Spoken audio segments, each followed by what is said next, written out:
I never grew up with educators that look like myself. So I 100. feel like honestly, like we are that new wave that make being wise, being smart, being educated cool, right? Absolutely. Wisdom is a powerful tool, but oftentimes we might neglect it because of who it's coming from. You feel me? But if we can chop it up with a young buck and really implant a seed, man, like that's it's more than just education at that point. You know what I'm saying? What's going on, beautiful people? This is the Let's Grow Together podcast where diverse individuals and communities come to serve, connect, and grow in areas that they're most passionate about. Brother Marcus, how you doing today, fella? What's going on, family? Good as always to be here and engaged within the space, man. All is well. Having a phenomenal day, man. Back-to-back meetings, and believe it or not, it charged me up. Yeah. I'm telling you, man. So been a very, very productive day, very progressive. And my thought for this week has been, how can your job develop you, opposed to us looking at it as the different nuances and the headaches that come with it. So how is your job enhancing you and getting you better? And I've been challenging myself to look at that when it comes to engagement, when it comes to presentation, when it comes to all the above. I'm looking at how I'm continuing to level up and how I'm growing in each and every way. So yeah, good energy this way. How about you, good brother? Man, I'm blessed. I gotta ask, man, how was the real talk session with Roost this past weekend? Man, it was phenomenal. It was phenomenal. We had a conversation in regard to understanding your why, right? So we were able to do personality tests, allow them to really analyze themselves a whole lot more. A lot of clarity came from it. And we were able to put a lot of different generations at a table together and have a conversation and hear everybody's story and everybody's why. And it was crazy because there was a common ground within everybody's story. But yeah, so it was pretty dope, man. It was always good creating those environments and those incubators for development and growth and uncomfortable conversations. So, yeah, super dope, man. I appreciate you asking. Facts. So did y'all do like the Myers-Briggs personality test, or what personality test did y'all use? No, so we actually used a website, man. It's actually called knowandlove.com. And you can go in and it's like very just for those who haven't taken like a thorough, a self analysis or a self test, is very good, just very elementary in that regard. But it actually gives a very fine-tuned definition to break down once you complete the test. And again, a lot of our students haven't done anything like it. So it's really kind of eye opener. But Myers-Briggs is definitely coming next, but we want to introduce them to some kind of simple to break the ice. Oh, that's love. That's love, man. We definitely gonna have to share that in the show notes just so like people could tap in. 'Cause I haven't heard of that one. I'm just more familiar with the Myers-Briggs ones, Myers-Briggs. But it's interesting that you said like in your group you talked about your why. So today, man, I had 3 different programs today. So met with the guys from 8 to 10 this morning. Then we had our first session with the remote school, and we talked about the why. So first we started out asking the students like, did they have any New Year's resolutions or any goals that they wanted to accomplish this year. And man, a wide range of goals from losing weight to building self-confidence to handling mental health or channeling anger. It was just a million different things that they were saying, but we then pivoted from the goal itself into why it was that they wanted to focus on that thing. And then we introduced them to like the 9 basic motives, and they went into that. But then when I left there, had another session with the students at South Suburban College. Had a dope conversation with them. We talked about some Airbnb stuff, some real estate stuff, the rental cars. And then I just actually got back home because we had another session with some students at Oak Park Library. And this one was like a more intimate circle kind of restorative justice setting. And man, kids were dope. And it's always interesting to hear from like the administrators, and they're like, man, you got that kid to really share some stuff about himself. Like he really doesn't talk like that. And not to pat ourselves on the back, but I just think that the energy that we provide as being young Black men in this space, like they can really relate to that and they gravitate towards that. So man, similar to you, man, had a lot of stuff going on today. Then we got the podcast, but I'm blessed, I'm highly favored, and everything that I'm doing, it's in alignment to what I like to do. So not complaining at all. But today, man, we have a phenomenal guest, somebody that I am extremely close with, actually one of my personal mentors. But without further ado, we want to bring him into the space, Mr. Win Walker. Go ahead and let the people know a little bit about yourself. Evening, gentlemen. How you all doing today? Doing well, doing well. Phenomenal. Tell us about yourself, boss. Fantastic. All right, so my name is Win Walker, and I grew up in Chicago on the South Side. really close to my alma mater, Finger High School, and I'm the youngest of four. Graduated from Finger many, many years ago. As a matter of fact, this year will be my 40th high school reunion. Oh my God. I don't know how that happened. I went to sleep, I woke up, and then all of a sudden they tell me I'm old. But went to UIC, graduated from UIC in 1987 with a degree in communication. And then I started working for State Farm and been with State Farm 35 years in March, and started my own State Farm insurance agency in 2000. So this June will be 23 years as a State Farm insurance agent on the South Side. So that's a little bit about me. Oh, I have a wife, and I have three natural children. My oldest son, Donovan, who is living in Texas and graduated from St. John's University in New York.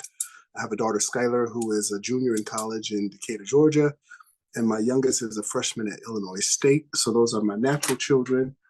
But then I have some surrogate children. And so you got one of them hosting with you, James. And Eric, as a matter of fact, Eric told me to tell you what's up, James. I just spoke to him earlier today. But I got a number of those. And so my life is blessed. My parents are still alive. My parents have been married for 66 years. Wow. And so I'm extremely blessed. Man, that's dope, man. And well, tell Eric when you get the opportunity, I said, what's up? But man, I know a little bit about your story. So I'm interested in knowing, like, what was it like leaving your hometown to kind of pursue your career when you moved to Michigan? Like, what was that like? Well, like, what type of fear did that entail? Okay. So after college, and I started with State Farm, and I was kind of working in claims, and I always had this ambition that I want to do well and get ahead. And my mentality was, and what I was kind of like raised to do is, if you always do good work, if you always put your best foot forward, then that work will open doors for you. And so that's kind of what my parents taught me. And so I started with State Farm, and I was always kind of putting my best foot forward, trying to do good work. And all of a sudden, promotional opportunities started coming my way. And I moved from my hometown, the only place I knew, Chicago, South Side, and I moved to Michigan.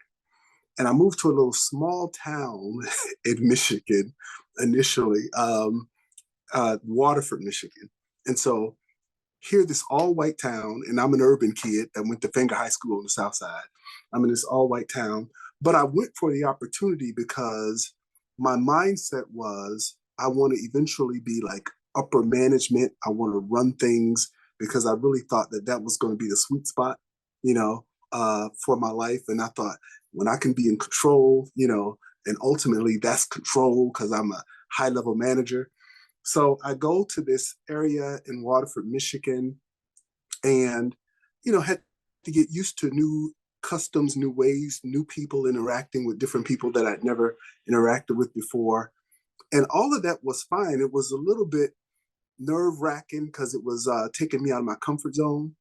I had a great relationship with a young lady here at the time, and I thought, okay, well, that'll survive the long distance thing, and it didn't. And then I was leaving all my friends and my family, but I created new friends, got to know some family that I didn't know I had there, eventually met my wife, there. And so it worked out great. And that's a lesson. Sometimes you have to just kind of shake your fear and get out your comfort zone and just step out on faith and have confidence in your ability. And then know that whatever you do, if you approach it with the right attitude, and if you approach it with the attitude that I'm going to do it well and I'm going to be successful, it'll all work out in your favor. Yeah, I love to hear that. I can definitely relate to your story, man. Honestly, just talking with James, I heard the work ethic. And again, you acquiring, having your own State Farm, kudos to you. Definitely want to give you your flowers to start off. But you mentioned one thing, do well and get ahead. You said your parents really taught you that growing up. That was one thing you really embraced. Now, I would ask you, is that what encouraged you to continue to get comfortable being uncomfortable? as far as being open to making the move and execute? All right. Yeah. So just a little bit of history. And I'm proud to say this because when I was younger, sometimes I used to get embarrassed about, my background because my father, he's about to be 88 years old, February 4th. And he grew up in the South. He grew up in Alabama. And he worked in the fields. He picked cotton. And he tells stories because he's very proud to say how much cotton he could pick. He could pick more cotton than other people. And when he tells me those stories, it sounds like, and I say to him, man, it sounds like you straight back in slavery days, But he had this incredible work ethic, and he never finished high school because his father was killed when he was young. And so he had to work to support his mother and his sisters.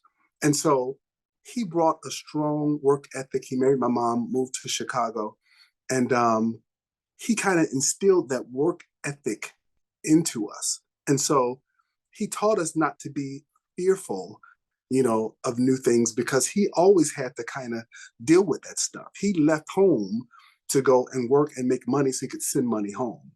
So growing up and hearing those stories and him kind of encouraging us in that way, it made me know that I had to pursue my dream and I couldn't let, go into a strange town, a strange state, or strange city, defer my dream.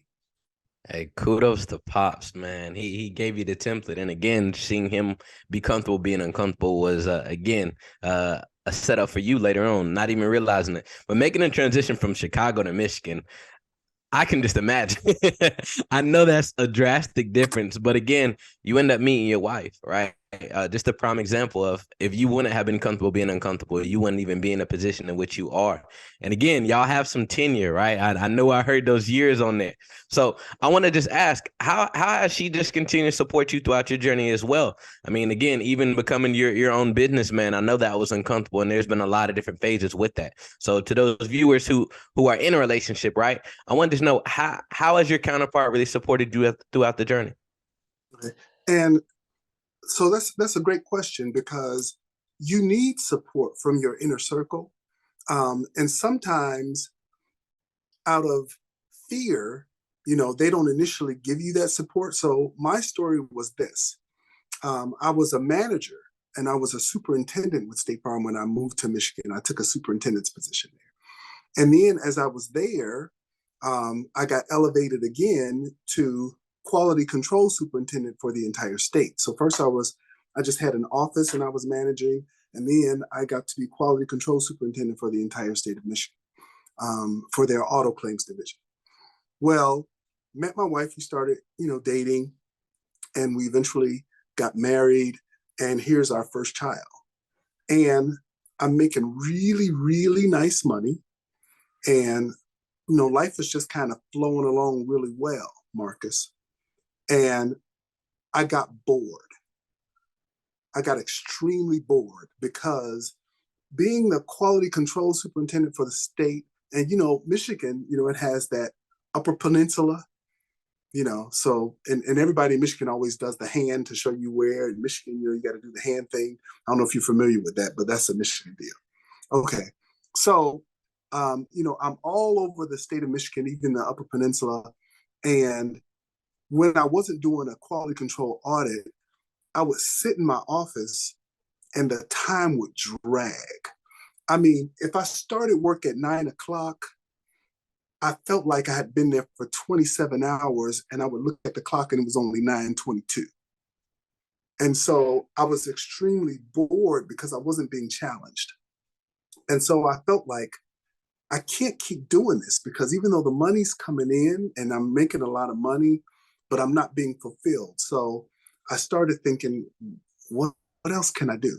And so I actually contemplated leaving State Farm and then just doing something totally different. And I decided I was going to go into sales, and I was going to go into pharmaceutical sales because I had a former friend who was doing pharmaceutical sales and making a lot of money and seemed happy. So, and I mean the legitimate pharmaceutical sales.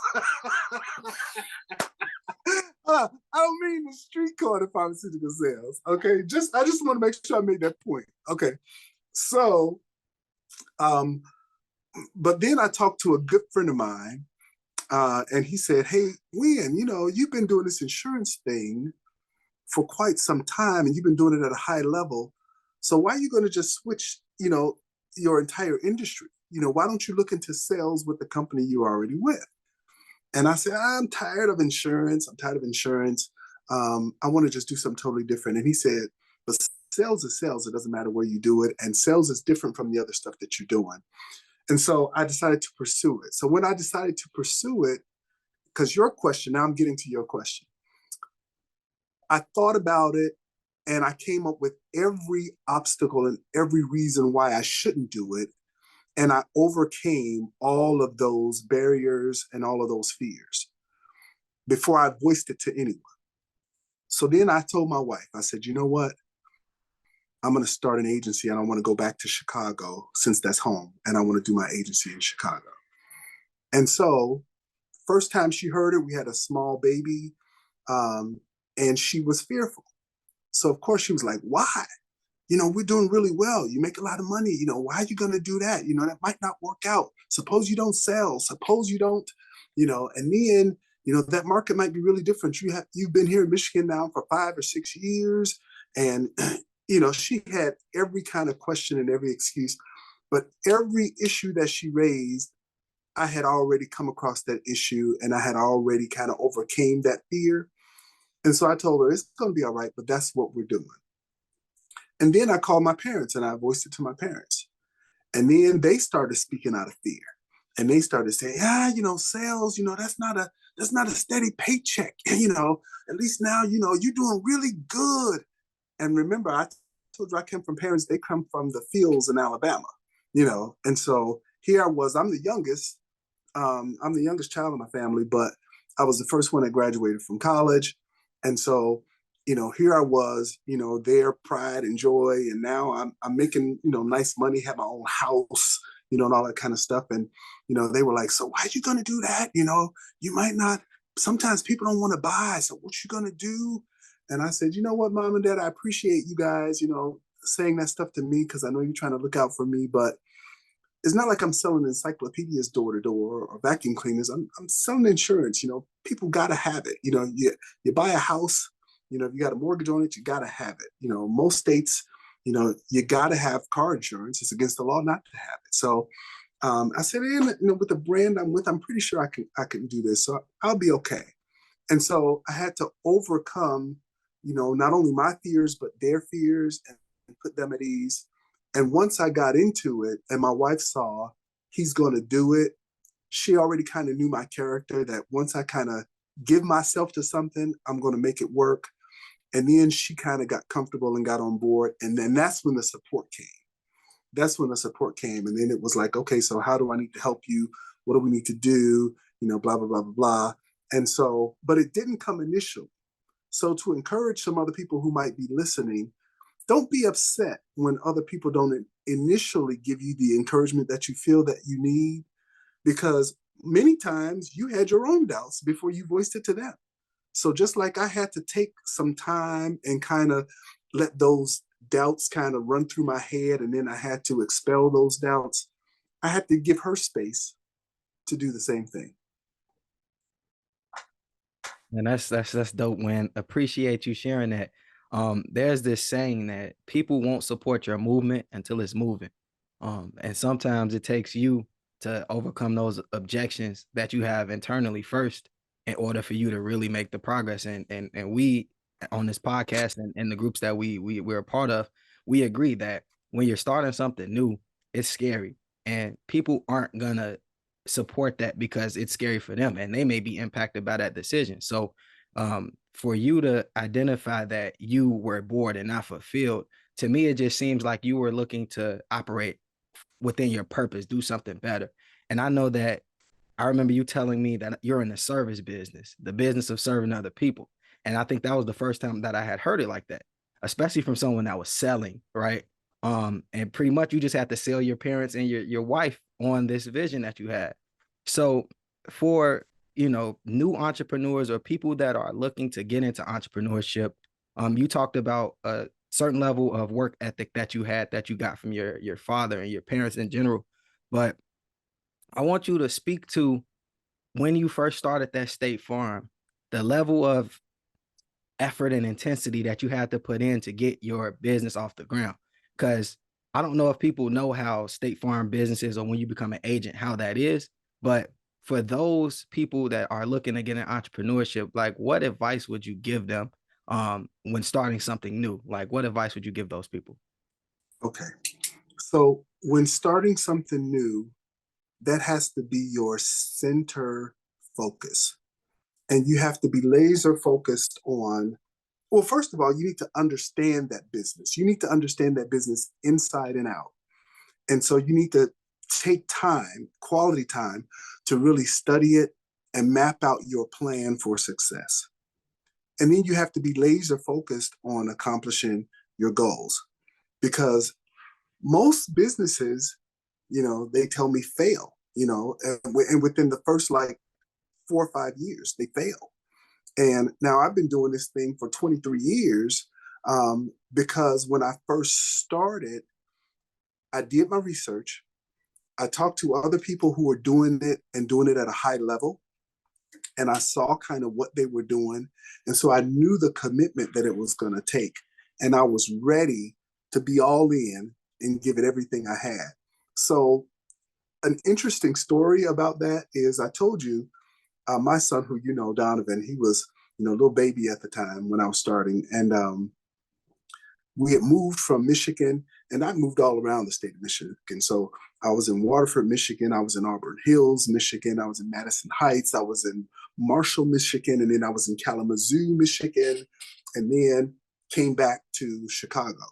So we buy a house in the south suburbs, and I'm spending all of my days and nights in the office selling, because I had a year probationary period, and I had to hit certain levels of sales in order to maintain my agency. And so I knew I wasn't going to fail. Failing was not an option for me. So I'm on the phones, I'm reaching out to people, I'm passing out my business cards.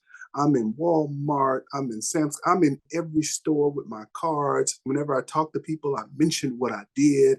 I mentioned how I could help them out. And social media wasn't, this stuff wasn't happening like 23 years ago. So wasn't doing that, but I was boots on the ground.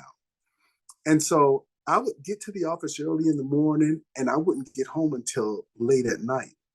And one time, my wife said to me, she was upset because here she was kind of caring for this baby, this little toddler kid, and I'm always gone. And so her idea was, hey, this is supposed to be a partnership. You're supposed to be helping me, with this kid, and you're always gone. And so she called me, and I was at the office. I answered the phone. It was about 9 p.m. because I had an appointment, a sales appointment. Some people, they work third shift, they work second shift, and I don't care when you were available, I was going to be available for you because I was trying to make the sales, right? So she calls, I answer the phone, and she's like, how long you going to be there? It's 9 o'clock. I'm like, hey, this guy said he'll be here by 9:45. So, I'm going to be here. I'm just getting everything ready so I can, make the sale. And so she was like, oh my God, this is ridiculous. I didn't sign up for this. And so she was giving me all that kind of stuff. And I said, hold on one second. I said, hold on one second. I said, when you called me, I said, what number did you dial? And she said, what do you mean, what number did I dial? I said, what number did you dial to reach me? And she said, I called the office. And I said, and then what did I do? And she said, you picked up. I said, okay, so I'm not at a club. I'm not at a club. I'm not out hanging with my boys. You don't hear no party music in the back. This ain't a picnic for me. I'm working because I'm trying to make sure that our family's going to be okay. I'm trying to make sure that this is going to be successful because I'm trying to support everybody. I said, so you know what?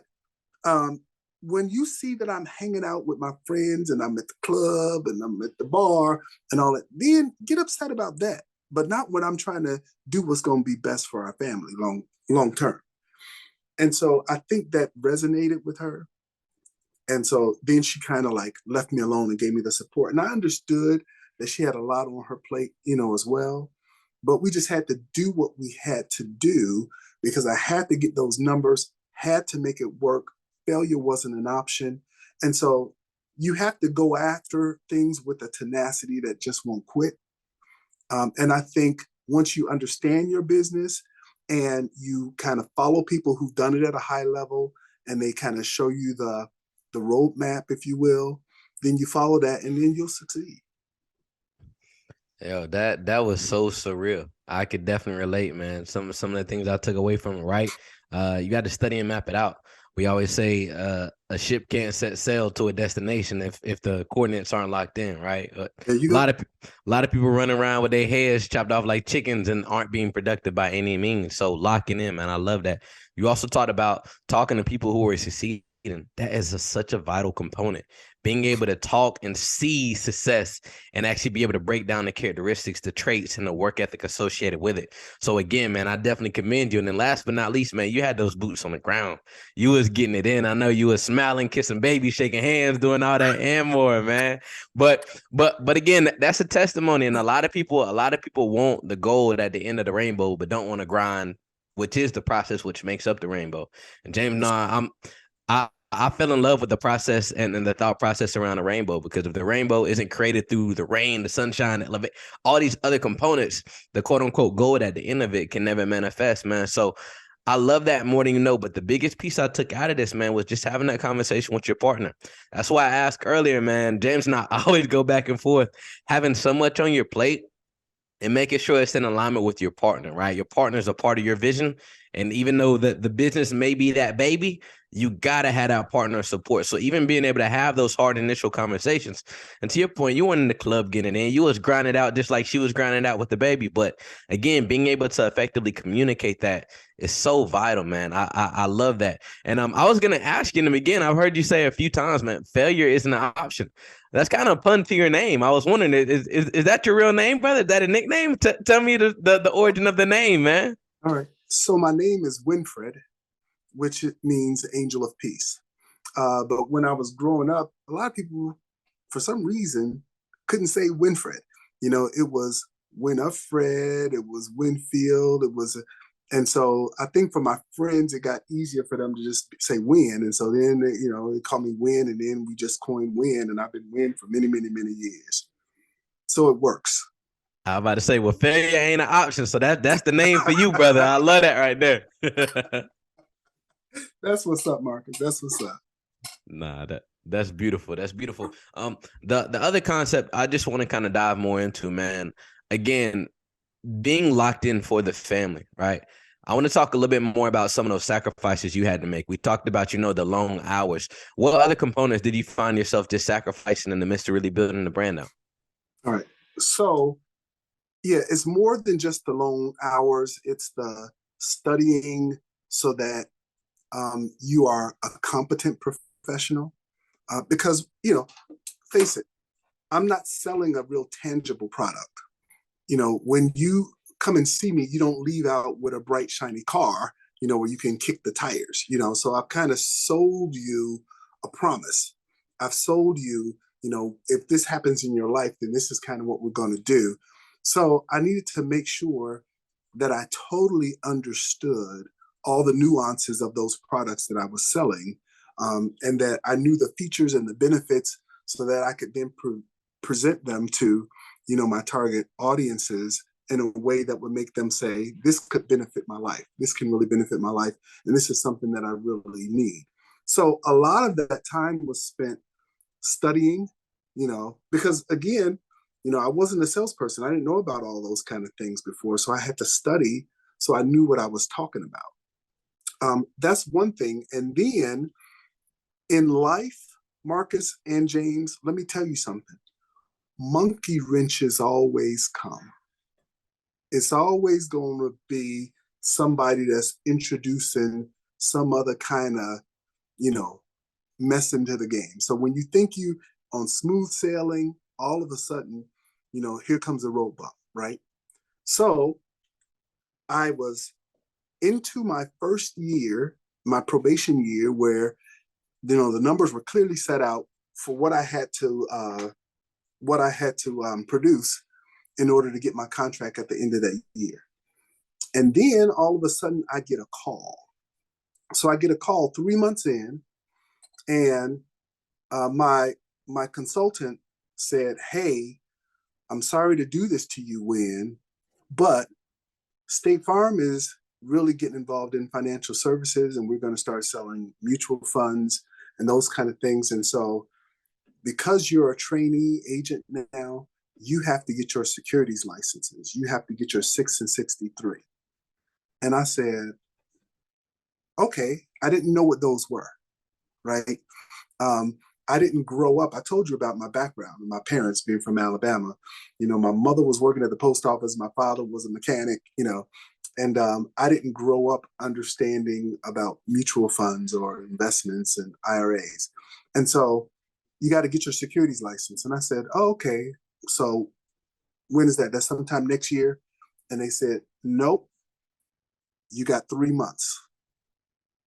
Now I'm in the middle of producing these numbers so I can get my contract. And now I have to study to pass these securities licenses, because if I don't do that, I'm out anyway, no matter if I did hit the numbers. And so I thought, oh my God, how am I going to do this? Because I was spending long days and long nights in the office already. Already, I wasn't my wife's favorite person. And already I was missing out on a lot of the things that my kid was doing, and I was really wanting to be there, for him as well. But I had to do what I had to do. So I got the study material, and then I started learning about securities. I started learning about mutual funds. I started learning about bond funds. I started learning about stock. And so, I had to do what I had to do. And so I took those, tests. I took the practice tests. And here's another funny story. My wife and I, we laugh about this stuff now, but it was a really grueling time for us, because one Saturday I was at home and I'm on my computer and I'm doing these practice exams because I had to take this test and I was going to have to pass this test. And so my wife said, all right, hey, I'm about to go to the mall. So I'm leaving Donovan here with you because I'm about to go to the mall. And I said, no. Take him with you because I'm studying. So take him with you. And so she said, well, I'm with him every day, blah, blah, blah, blah, blah. So you keep him with you. And I said, no, I got to pass this.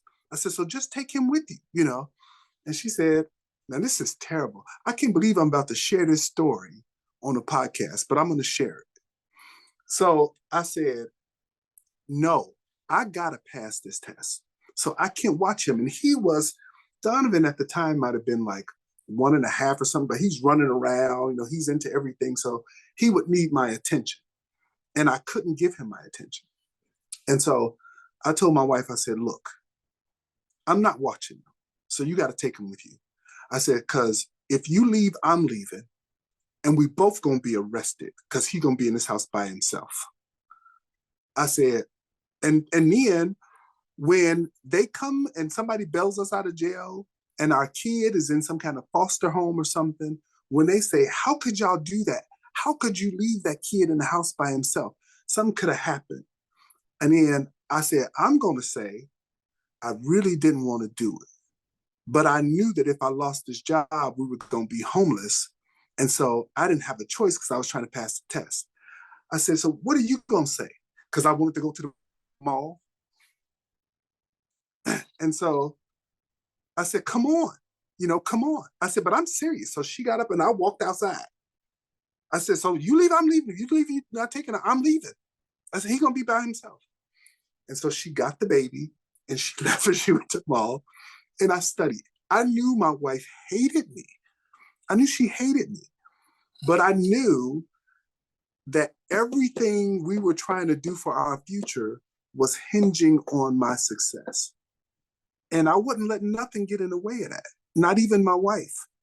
And not even my child. And so she took them. She was angry with me for a while. But here's the thing.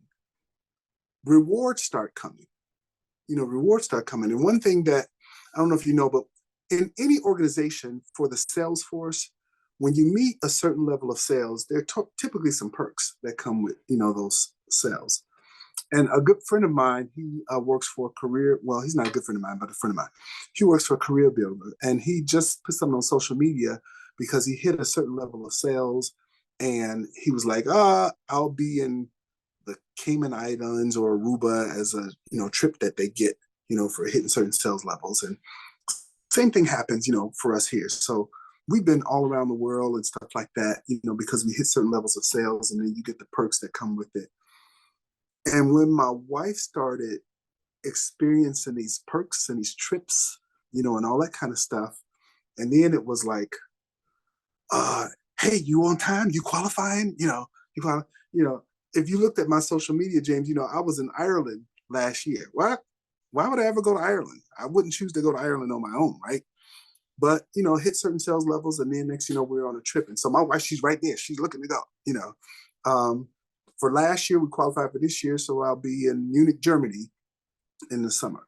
But she's looking forward to that. So when the perks started coming, she was like, hey, you need to be at the office. Why are you here? Why are you here? You need to be there.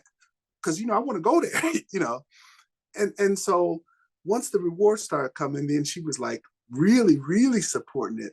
But sometimes people struggle with giving the support when they can't really see any gain from all the sacrifice. But you have to kind of have faith that the sacrifice is going to produce some results and going to produce some gain. Oh my God. See, that's actually the first time I heard that story. And Win knows we talk a lot. He tells the same story over and over. So I'm actually surprised that I hadn't heard that story. But that's so dope because and people don't misunderstand what he's saying. It's just that you have to be dedicated to your thing, your passion, your business, your organization. And sometimes it may take sacrifices. Maybe your partner hates you for a moment, but in the long run, it's going to be beneficial because the fruits of your labor will start to come back towards you. James, yeah. Let me say this. It was a calculated risk. I knew my wife wasn't going to leave my son. Yeah. And I knew she knew that I would run off, and I knew that she wasn't going to leave him. So I knew she was going to take him, but I just couldn't afford to take him at that time because I couldn't be distracted. Yeah. So, and your wife. So like you said, it was a calculated risk, and it worked out for both of you guys. So, and Donovan, I think Donovan is benefiting from it as well. But you talked about in the beginning of your answer that you really had to study, like you really had to know the business that you were getting in because you weren't familiar with sales. So something I would like for you to do for our listeners is just talk a little bit about insurance generally, because there are some misconceptions about insurance. Some people think it's a scam. Some people don't really understand what it's for. Some people think, man, like I'm only paying this because I got this car note. But like, give us your definition of insurance. Okay. So insurance is making sure that if and when something that is very unpleasant happens, then I'm going to have some financial resources to help me deal with it. In a nutshell, that's what insurance is all about. And I said if and when, because in some area it's going to happen because we have many types of insurances. So you guys have health insurance, there is car insurance, there's renter's insurance, home insurance, there's life insurance. And if not yourself, some other people who've had to tap into those insurances. So if you've ever had a car accident, you call the insurance company. When somebody died, hopefully there was some life insurance.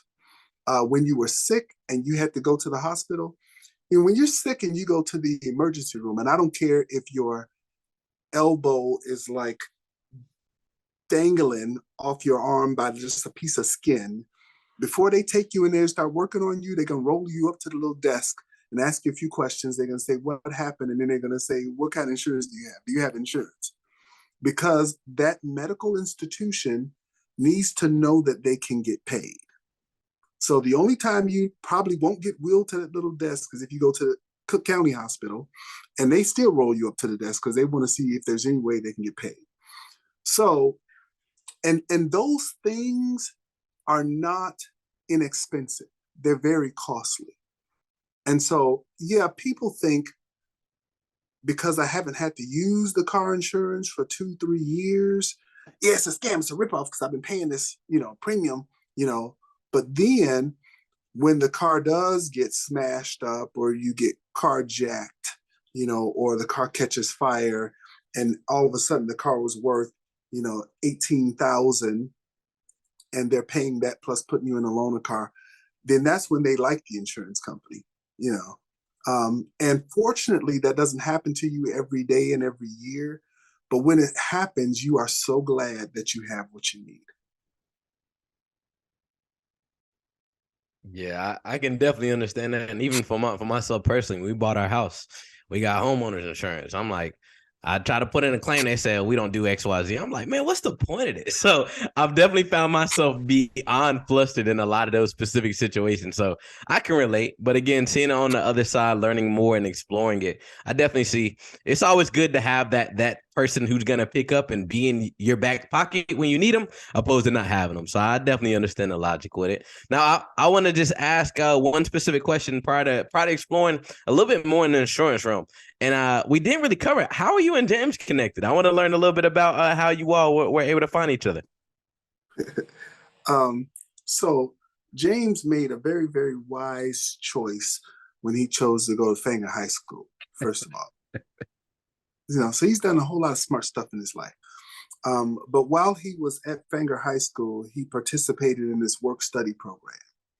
And because Fenger's my alma mater, I was also participating with the work-study program where I was, providing jobs for students at Fenger to help them kind of get their feet wet and understand maybe like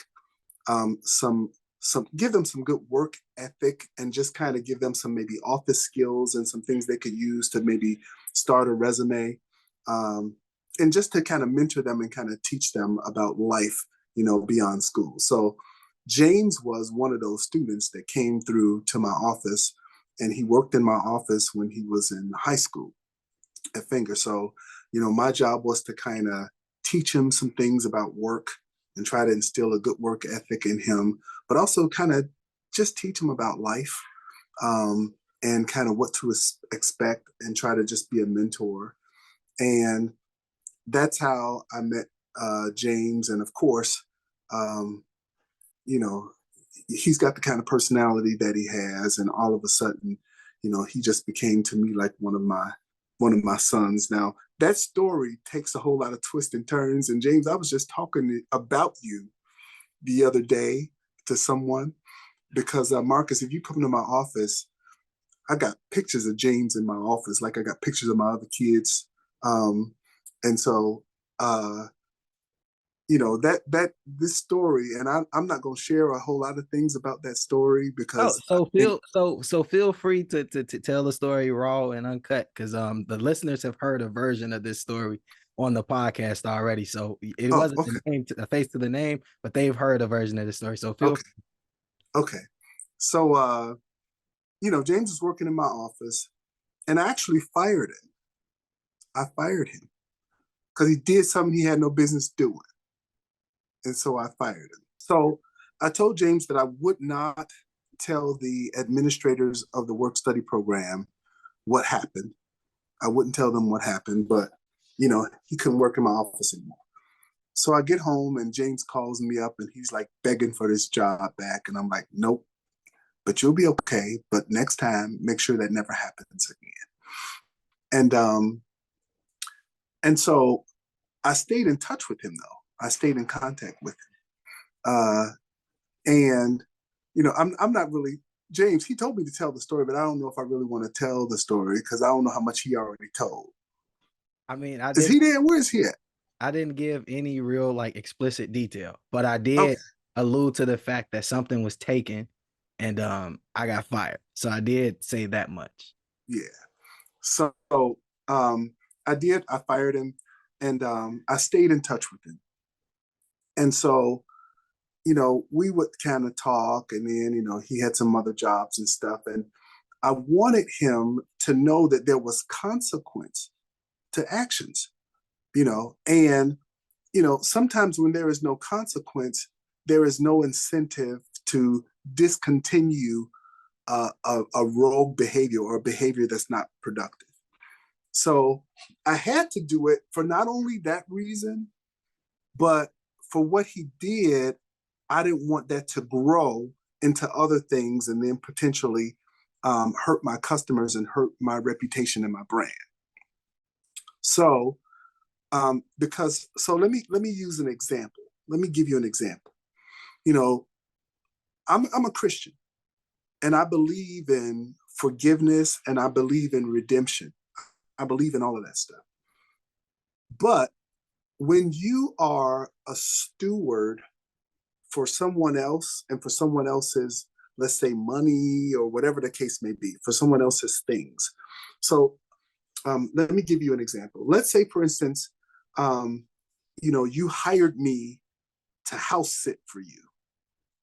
And and you're going to pay me good money to house sit for you while you're out of the country. So I say, okay, great, I'll house sit for you. And all of a sudden, I got this friend of mine, and this friend of mine, he maybe steals something, right? And then I let him come into this house where I'm house sitting, and he steals some stuff from these people. And then all of a sudden they come back and something very valuable is taken. And then they say, what happened? And I say, oh, I let this person in. Oh, wow. Why'd you do it? Did you trust him? Yeah, I guess I did. Well, has he ever done anything like this before? Well, actually, yeah, he did. He stole some stuff before.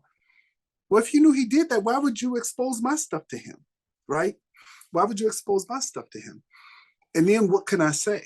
Because I knew that there's this history. So sometimes, because you are a steward of other people's things, you can't expose those other people, even though your heart might be saying, hey, give the person another try. I might be able to give you another try when it comes to my stuff, but I can't expose somebody else's stuff. Does that make sense? 100%. 100%. Okay. So, and I'm not saying that's what he did. I'm just giving an example, but I had to dismiss him. But we stayed in contact because I really thought he needs a little bit of help. I had a little like misunderstanding. Like me and my girlfriend were going at it like on the phone, and I hit the glass and I broke the glass to the cleaners. And Yeah. the funny part is, to this day, if you ride past that cleaners, the window is still busted out. And this is over 10 years ago. So yeah. Uh-huh. So even when he was doing that, I'm just like, he got to make some better choices. But we kind of stayed connected, and it's been a ride, because I was sharing with somebody just the other day, James, how you got the scholarship. So James, gets this scholarship, and he's going to Valparaiso University, right? And so he don't know how he's going to go there, how he's going to get there. His grandfather was, looking after him, but his grandfather wasn't driving all the way to, Valparaiso and all that kind of stuff. So James is like, Mr. Walker, what are you doing on this date? What are you doing on this date? What do you mean, what am I doing on this date? I'm just living my life on this date. Well, I wrote this essay, and so I'm going to get this, scholarship, and I'm supposed to be there, but I don't have a way to get there, and I don't have a way to, this, and I don't have to. So I'm like, oh, okay. I said, oh yeah, well, I'm taking you. That's what I'm doing. I'm taking you there. So we're going to go to this thing so you can get your scholarship money, and that's what we're going to do. So that's what I'm doing on that date. So on that date, I picked James up. We got our suits on, and I came across a picture of that not too long ago. We got our suits and stuff on. We was looking good, Marcus. we was looking good. And so we go there, and we're sitting at the table, and James, look at him, he's laughing. This is a great story. This is a great story. So we go there, and we're sitting at the table before the little scholarship banquet dinner thing starts. And I happened to mention to him, I said, so, they're going to, present you with this scholarship. I said, they're going to be expecting you to say something, right? They're going to want you to kind of give an acceptance speech or a thank you, speech or something. And he said, what? No, I didn't know that. I don't know what I would say. I said, well, you better come up with something now because they're going to expect you to say something. I don't know what to say. So I said, okay, well, let's just practice it now while we're sitting here. And so I kind of gave him some pointers about what he could say, and things like that. And so he was like, okay. So he started kind of practicing at the table. And so he's practicing, and I'm like, okay, well, yeah, instead of saying that, say this, and, blah, blah, blah, blah. And so we're practicing at the table. And so sure enough, I thought he kind of had, a decent acceptance speech that he could give. And so Marcus, they, start this dinner and they start giving the awards. And so they call the kids up that are going to get the awards. And they call my JT. They call my little JT up on the stage. And he was looking good. So he goes up on the stage and they talk about his essay that he wrote, because the essay was really like his story. And James has a powerful life story. He should really write a book. He has a powerful life story. So they were so moved by his story that actually, I think the presenter or somebody that was there was a Black McDonald's owner operator. And I think maybe if they were giving James like $1,000 or whatever they were giving, he was going to match it and give him an additional like 1,000, right? Because he was so moved by James' story. And so I told him, I said, make sure you connect with him. And so I know James, kind of spoke with him. And then all the way home, I kind of gave James the business for putting his whole hand over his whole head, and not just kind of standing up there and thanking the people properly. But that was just kind of one of our moments. But, we got him to school. We got him moved into his dorm. And, we got him all the supplies that he needed. I'm at Walmart spending all my money because he ain't had no toilet paper, no paper towel. He ain't had no hangers. He didn't have no nothing. And so I told my wife, I said, I see what's going to happen in about 3 more years when Donovan goes to college, because I'm doing it now for this kid. And we got him all set up. And so that's the story of me and James. And we just kind of been connected since then. And so he's one of my surrogate sons to me. So when people ask me about, my kids, I talk about my 3 natural kids, but then I say, but I got some other kids. And so I'm always talking about, my surrogate kids. And they're really cool. They are really cool. But you know that because you work with him and you do this podcast with him all the time. So first off, man, appreciate you sharing that story. And I gotta give a shout out to the late great Miss Smith, because if it wasn't for her, there would be no James and Win. But Win he's always been that type of person. And Marcus, you remember when we talked about the Les Brown quote, you have to believe in someone else's belief in you. He's always poured into me my entire life, even when I was, doing mischievous things or punching glass for no apparent reason. Like, he's been pouring into me for over 10 years now. So I appreciate you. And I definitely want to give you your flowers, because you've definitely been a father to me for sure. But to my point about the whole speech thing, right? Man, I don't know. I really don't know what happened, but to see us on a podcast and be able to articulate ourselves the way that we are, I kind of I want to give you kudos to that too, because like that was one of my like not most embarrassing, but it was a pretty embarrassing moment, because I looked up to you a lot, and for you to be so disappointed, rightfully so, after coaching me up, I was like, yeah, we can't let this happen again. So glad that I got to experience that with you. And then again, I want to thank you for the support that you've given me through my journey. and even giving me a second chance, because you know a lot of people wouldn't do that, but also teaching me the lesson during that process. So appreciate you for that, Win. Oh, well, you know, I love you like crazy. And I want to say, when James finished college, I hired him again. So, you know, I fired him, I hired him again. And he got his licenses and all of that stuff. So that's it.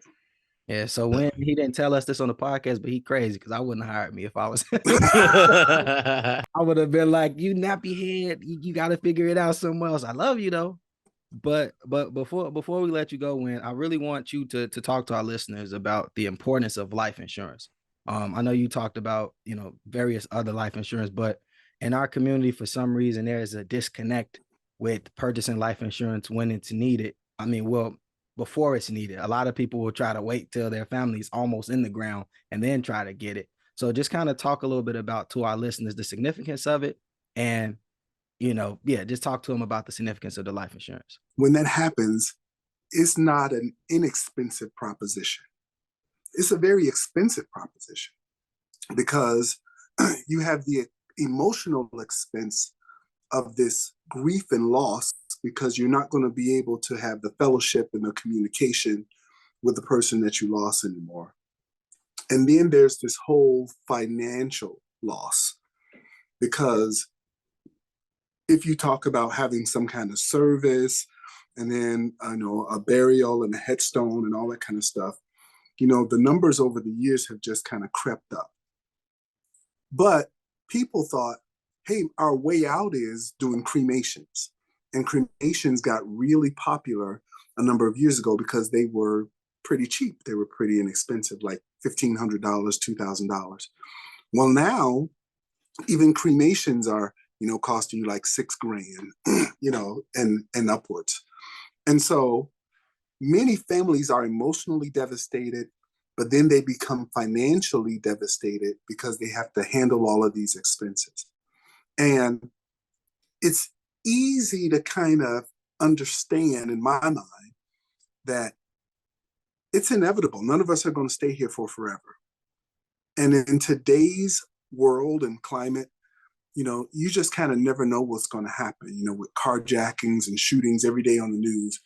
Somebody got shot and killed, and nobody plans for that. Nobody plans for that.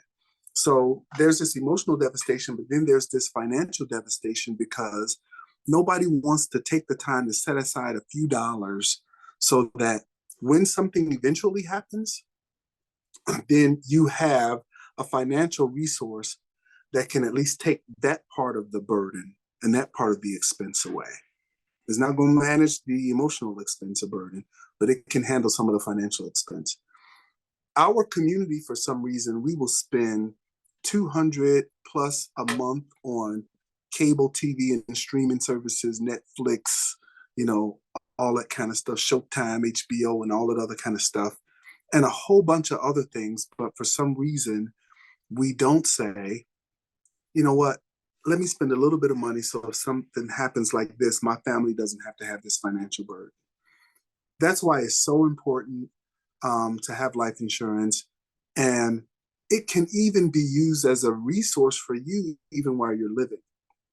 So it's just a smart move to make. And I hope that I can encourage people to kind of change their mindset, to at least explore it, see what kinds are out there to kind of protect your family and make sure that your family is not shattered when maybe the breadwinner, leaves unexpectedly, prematurely, and now there's no paycheck coming in. And so now the kids shouldn't have to be put out the house. The kids shouldn't have to, if they were in private school, they shouldn't have to now go to, another school that's not at the same level. If they had dreams of going to college because, they knew that mom or dad was going to take care of it, and now mom or dad is gone, that dream can't still happen. Life insurance has the ability to kind of still make those dreams happen because the resources are there. Definitely. And having a daughter myself, this has been a conversation we've been having about getting her some life insurance, prepping for my spouse, right? Getting her situated and things of that nature. And definitely something we have to do a whole lot more. But I would ask, man, where can people find you? We're always about plugging in our guests as well. And you're good at what you do and you're relatable. So how can people find you, right? Well, what is their numbers, their email you want to give us, our listeners, so they could tap in with you? Sure. You can go to winfredwalker.com. That's where the win comes from. winfredwalker.com. My email is win@winfredwalker.com. My office is 412 East 103rd Street in Chicago. I'm in Roseland, where my parents have been for for almost 60 years. And let's see, my phone number, my office phone number, 773-928-2170. 773-928-2170. Understand that monkey wrenches are going to come within the process, right? But again, that proper preparation is going to be what allows you to maneuver through those different obstacles. You always talked about fear, not even just fear from yourself, that inner gut feeling, but even that family, even those people around you being fearful and them projecting their fears upon you, but you pushing through and not letting it limit you. You also talked about that partner support. Oh, you talked about that partner support. I feel every bit of that, man. And even having some of those uncomfortable conversations, but also understanding that when that prize, when that reward comes in play, celebrate it with them, because they were part of the process. Even if they didn't have their head down, grinded out with you, they played their role within the relationship, and that is beyond vital. You also talked about just having those boots on the ground. Yo, Mr. Win is gonna win. That's one thing I tell you, and I learned from the day. I got my money on you. And again, that work ethic that those parents passed down, and even though they may not have had the insight on the specific industry, you were able to still apply that raw energy, right? And that raw desire to learn and grow and apply within this specific field. And then last but not least, we talked about boots on the ground, but we want to talk about life insurance before somebody's in the ground, right? Again, that goes back to that proper preparation, making sure that we're equipped, but also just challenge ourselves to get knowledgeable in an area, which is going to help us. I know there's a lot of perks out there. And again, if y'all want some more insight, this is the guy to talk to. I can definitely advocate super down to earth, super dope, and somebody who's going to give you some raw genuineness in what you need, man. But again, I can't thank you enough, Mr. Win. On behalf of Let's Grow Together, we appreciate your time. And again, family, y'all continue to tap in with us. We're going to continue to have some positive, dope guests like Mr. Win. And again, at the end of the day, you know what we're all about, man. Let's continue to grow together. We appreciate y'all as always, family. Y'all be blessed and have a great week.